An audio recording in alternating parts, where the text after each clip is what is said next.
Welcome to Neural Search Talks, second day at Berlin Buzzwords 2023.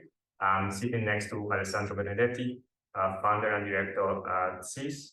He's also a PMC member and contributor of the Apache Lucene and Solr projects. Welcome. Thank you.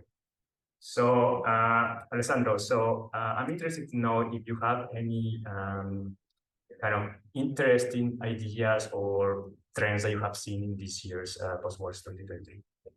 So the angle here is quite obvious, actually, and probably expected, but large language models have been everywhere in Berlin Buzzwords so far. And that's actually a positive note because we are start seeing a lot of adoption in practical use cases, and people started also facing the lacking aspects of this model, so the problems with them, especially dealing with hallucinations and the necessity of integrating it with information retrieval to augment the information they have access to. And this trend, in my opinion, has been quite positive. Also integrating with many other talks on specific technologies. So we've been seeing talks about Apache Lucene, talks about Apache Solr, OpenSearch, Elasticsearch, VAV8, and Quadrant. So we've been has been so far a very nice variety of talks from different technologies.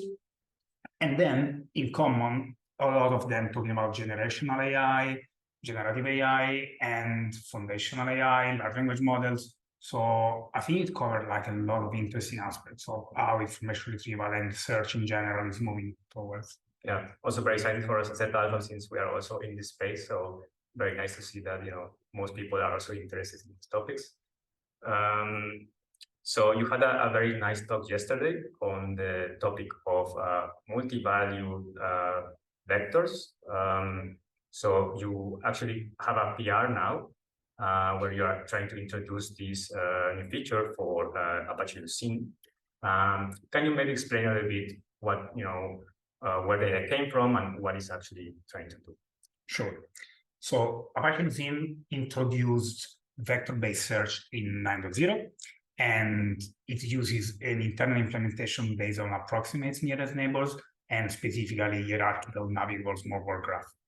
And they've been supported only single value vectors so far.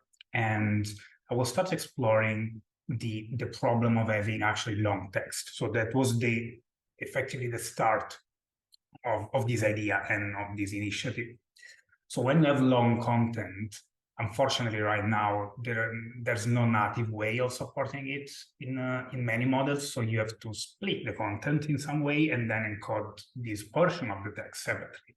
And you may have like overlapping passages, just separate paragraphs, and all sorts of strategies. And you end up having multiple vectors for a single text or field.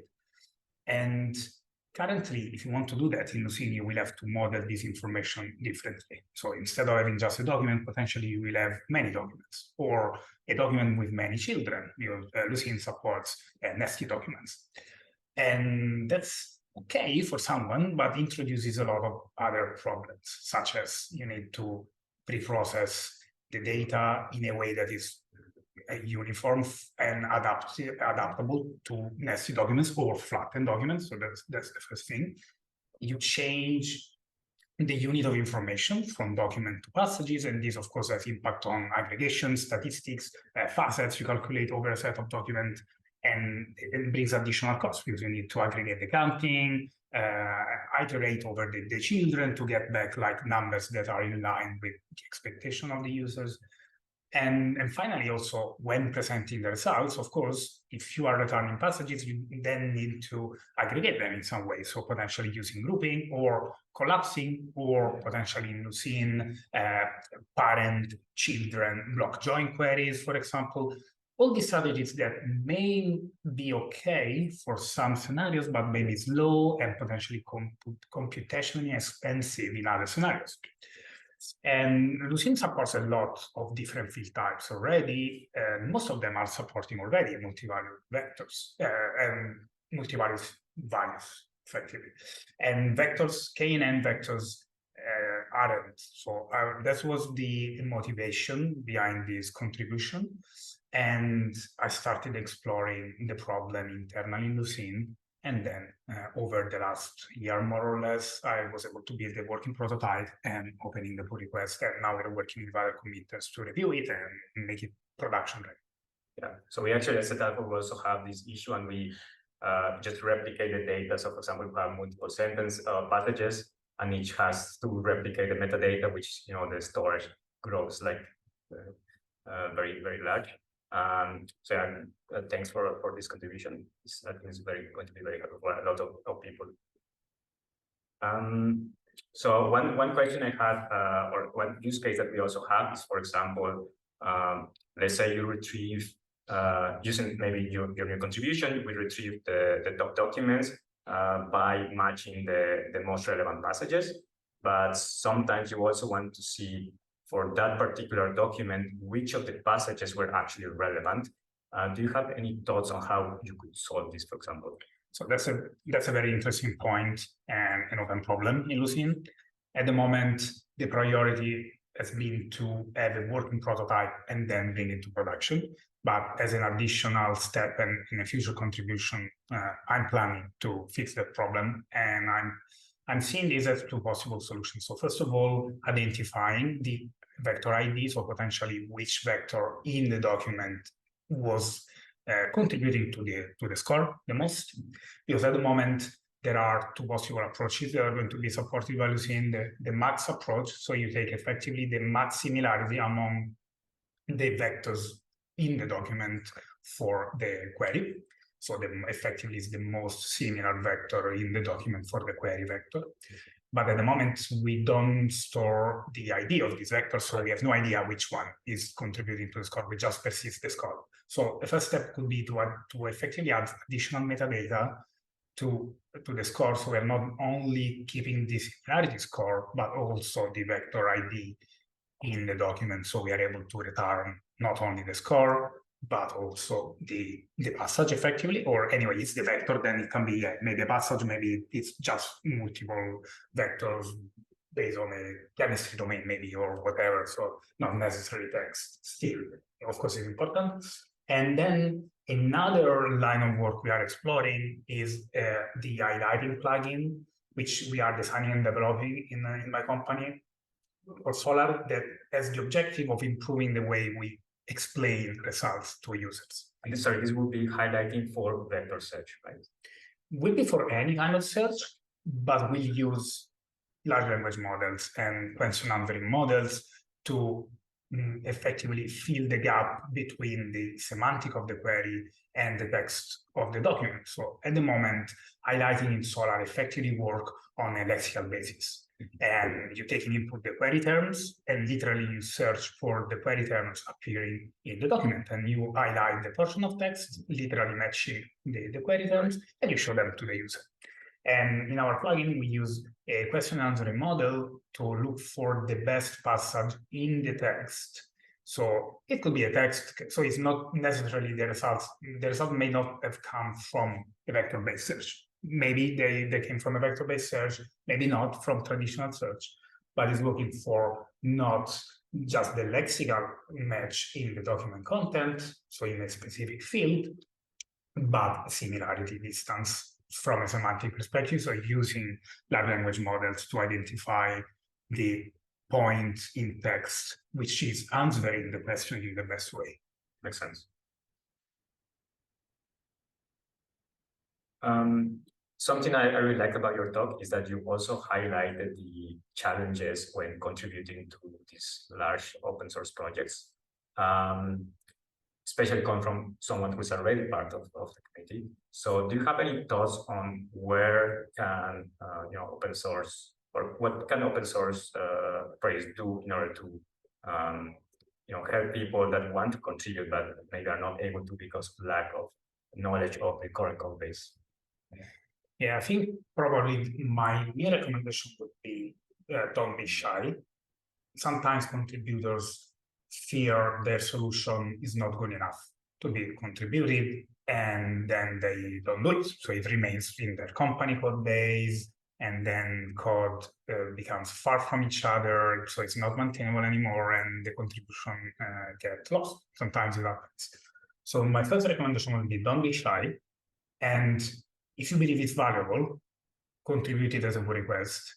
Worst case scenario, you will get some suggestion from committers. Maybe they will tell you it's not a good idea because it give you some motivation that may help you with changing the contribution, or potentially in using different aspects of the code base that are better suited for the problem. So that's my first recommendation. The second recommendation, which I believe has been probably my main challenge, is try to focus on the contribution in a potentially like sequential amount of time, because what happens is that the code base changes, right? So what I did, for example, I worked on this contribution on and off because it was purely funded by my own company, and we need to give priority to client projects. So when we didn't have when I had time to work on the contribution, I did, but this meant it lasted like 1 year, more or less, on and off. And with this very long span of time, I ended up spending a lot of time merging actually like the progress and just catching up with the continuous changing in Lucene code base. So I would recommend try to identify a period of time, like a window of time when your company agrees you to work on a contribution, maybe 1 week, 1 week and a half, whatever, focus on that, and then open the pull request in the way that, that you are able to potentially close it in a shorter time frame. That is going to improve, because as I said, I spend probably 60% of my time just catching up and having to readapt my contribution to the changes in the code base. Right. Just from merging, right? Not but yeah, just basically making it work and make the text green again after someone else did some change impacting the contribution. And the third point is, don't be afraid of asking, like in mailing lists, for example, and ask for reviews, opinions, because sometimes it may be intimidating for people that are outside the community. It may be intimidating even for committers sometimes, because you don't know personally all the other committers. But if you ask, you have more probability of someone to respond. It's simple things, but actually, if you don't do that, maybe people will not even realize you have a pull request open, because there are many pull requests open, and all of our committer group or PMC members are anyway volunteers. Some of them are paid by companies to work on that 100%, but mostly on companies' priorities, right? So it's not necessarily everyone has time to look for the contribution. So if you write, I think the mailing list asking for reviews, for example, I think can help, and keep it as small as possible. Right. One of the points I raised during my talk was that initially my contribution was 85 classes, and the list was pages of this, and it was basically very difficult for someone that didn't know about the contribution internals to review it. Okay. So try to simplify. So maybe at the first stage, keep like a branch with all your contribution, then remove some aspects, simplify it, keep it for later, so you can add it later, and keep it as short as possible, and it will be more likely for someone to take a look and help you. That's great advice. So finally, in the later after the talk, that you were also part of this panel discussion on search engines. You were representing Solr. I'm curious, where do you see just search engines as a whole moving towards in the future? Okay, this is in line with actually the topics of the conference. So we've seen a lot of interest in large language models, a lot of interest in having a more semantic search capabilities for our search engines. And this is currently implemented using both large language models integrated with information retrieval system, traditional or vector-based retrieval system, or directly encoding both your queries and documents to vectors using potentially other large language models fine-tuned for that task, and then running k nearest neighbor search. And Solr is no different. So this is actually in general valid for most of the search engine we've seen. So in the panel, I was together with Vespa representatives, Quadrant, PRV8 and Elasticsearch representatives, and a common trait was vector-based search, and in general, a better way of integrating each of those solutions with large language models, or in general with more advanced machine learning models than we have right now. So I see this trend, and I see this also from the code perspective. So I see a lot of investment. Also, actually, OpenSearch was not part of the panel, but also OpenSearch is investing a lot in bringing a better vector-based search in their solution. And some of them are based on Lucene, and Lucene efforts are toward that direction. In general, of course, consolidating all the features that Lucene already owns, but improving like the vector-based search aspect. And this benefits Solr, Elasticsearch, and OpenSearch consequentially. But in general, this competition brings also advancement for Quadrant, PRV8, and Vespa in the same field. So if I have to choose a direction, I would say for sure we see a consolidation aspect. So this search engine anyway have a lot of people working on consolidating bug fixing and making them more stable and scalable. But from an innovation perspective, I see a lot of progress with vector-based search in general, and easing the process of bringing text to the semantic of the text to the meaning. And could you maybe think of a new buzzword for next year, for example?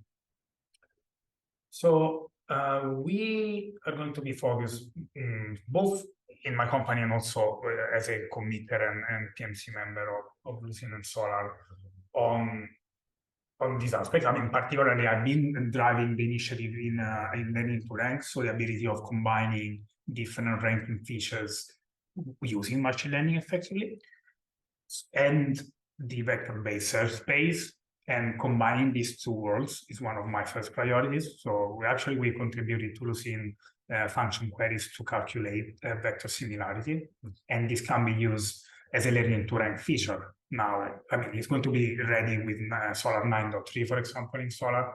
And this means that you can use the vector similarity for one field as one feature in your ranking model. So you may have business-related information. So you may have like your revenues for product, user personalization aspects, favorite categories, favorite brands, together with lexical features and vector similarity features. So that's the direction I'm seeing, and I'm going to work for the next year, and making these accessible to clients as well. So I'm working on a lot of prototypes. We started already, and not only in English, also multi-language. So we are starting better support for multi-language text encodings, for example. I'm natively Italian, so we've been also starting working with Italian customers. We normally work with British clients, or anyway, British speaking, so US, Australia, and the United Kingdom, and in general Europe, and we are starting exploring other languages as well. So that's going to be one of the focus for the next year.